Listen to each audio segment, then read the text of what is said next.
सुप्रभात। मैं अनुपमा आप सभी का इस ऑनलाइन कक्षा में स्वागत करती हूँ। आज हम भाषा माधुरी पुस्तक से पाठ 3 पेड़ कविता पढ़ेंगे।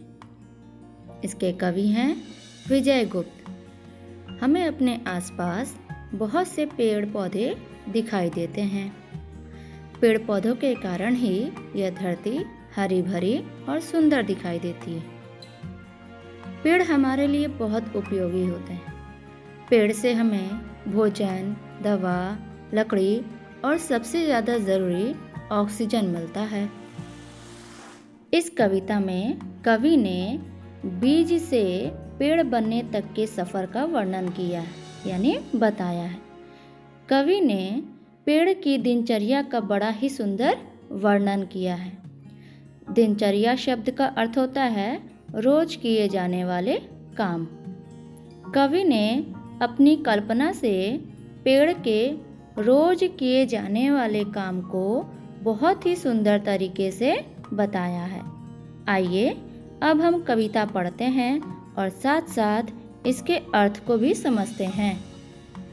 बीज हजारों आंखें मींचे, नम मिट्टी की चादर ओढ़े, माटियाए से अपने बिस्तर में पड़े हुए हैं।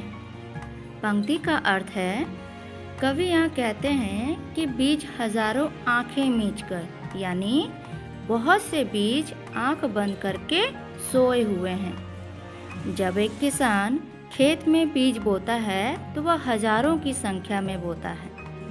यहाँ कवि ने बीज की कल्पना एक छोटे बालक के रूप में की है।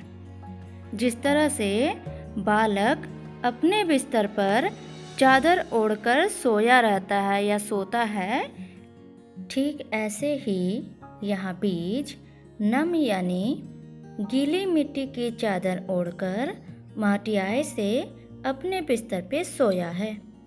माटियाए शब्द का अर्थ होता है मिट्टी से ढके हुए। बीज को धरती के अंदर बोया जाता है।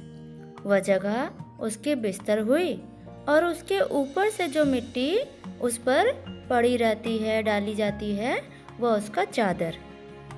अब आगे कविता पढ़ते हैं। कान पकड़कर सूरज जब हौले से धकियाएगा, हड़बड़ करते भागेंगे, मंजन कर चाय पिएंगे, धरती के रोशनदानों से चोरी चोरी झांकेंगे, हरे सूट में भौचक्के से एक नई दुनिया पहचानेंगे। इसका अर्थ यह है कि जब सूरज की किरणें धरती पर पड़ती है तब बीज की आँख खुलती है। जब कोई बालक सुबह में खुद से नहीं उठता है तब उसकी माँ उसे उठाती है। आप सब ने भी कभी न कभी इस तरह से व्यवहार किया होगा कि आप खुद से नहीं उठे तब आपकी माँ आपको जगा रही हो। जब वो बच्चा बात नहीं मानता है तब उसकी माँ क्या करती है, धीरे से उसके कान को पकड़ती है और धक्का देकर उसे उठाती है। ठीक ऐसे ही सूरज भी बीज के कान पकड़कर उसे धीरे से जगाता है, यानी सुबह में सूरज की किरणें जब उस पर पड़ती है तब वह जगता है। जैसे सूरज की रोशनी हमारे कमरे के रोशनदान से कमरे के अंदर तक आती है। रोशनदान शब्द का अर्थ होता है कमरे में छत के पास की खिड़की। हमारे घर के छतों वाले हिस्सों में एक छोटी सी खिड़की बनी रहती है, उसे ही कहते हैं रोशनदान।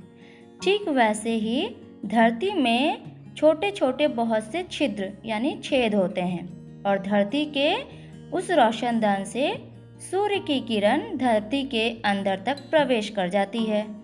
जिस प्रकार हम प्रतिदिन सुबह उठकर अपने नित्य कर्म यानी रोज के काम करते हैं, जैसे मंजन करना, चाय पीना आदि, ठीक ऐसे ही बीज भी अपने रोज के काम करता है।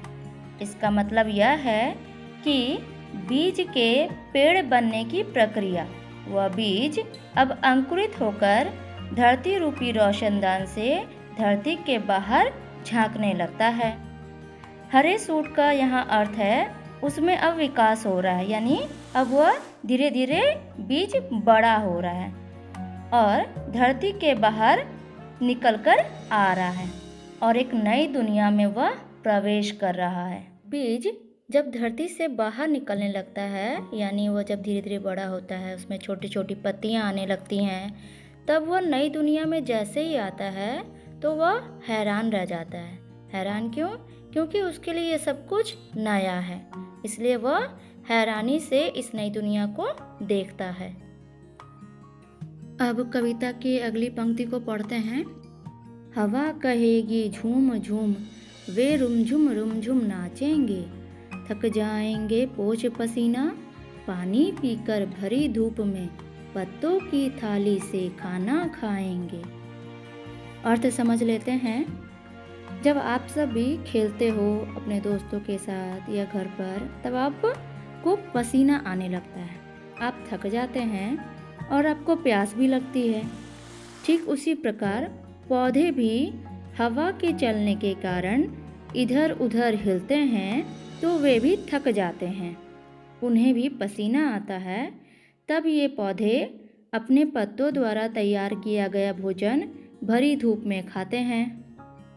पेड़ पौधे अपना भोजन सूर्य का प्रकाश, जल, कार्बन डाइऑक्साइड और क्लोरोफिल की सहायता से बनाते हैं। विज्ञान में इस प्रक्रिया को प्रकाश संश्लेषण कहते हैं। अंग्रेजी में इसे फोटोसिंथेसिस कहते हैं। अब आगे पढ़ते हैं। फिर खेलेंगे चिड़ियों के संग, तोतों से चोंच लड़ाएंगे, पीठ खुजाएगी गैया, बच्चे छाँव में खेलेंगे। इस पंक्ति का अर्थ यह है कि अधिक धूप होने के कारण चिड़िया, तोते सभी विश्राम करने पेड़ पे आते हैं। गाय भी वहाँ आकर पेड़ के सहारे अपनी पीठ की खुजली शांत करती है। वहाँ बच्चे आते हैं और पेड़ की छाँव में खेलते हैं। अब आगे की पंक्ति देखिए। धीरे धीरे धूप ढलेगी, शाम सजेगी, पंछी घर को लौटेंगे, सुख दुख के किस्से बतियाकर लंबी चादर तानेंगे। इस पंक्ति का अर्थ यह है कि अब धीरे धीरे धूप कम हो रही है, मतलब शाम हो रही है। अब पक्षी अपने अपने घर में यानी घोंसले में वापस आएंगे।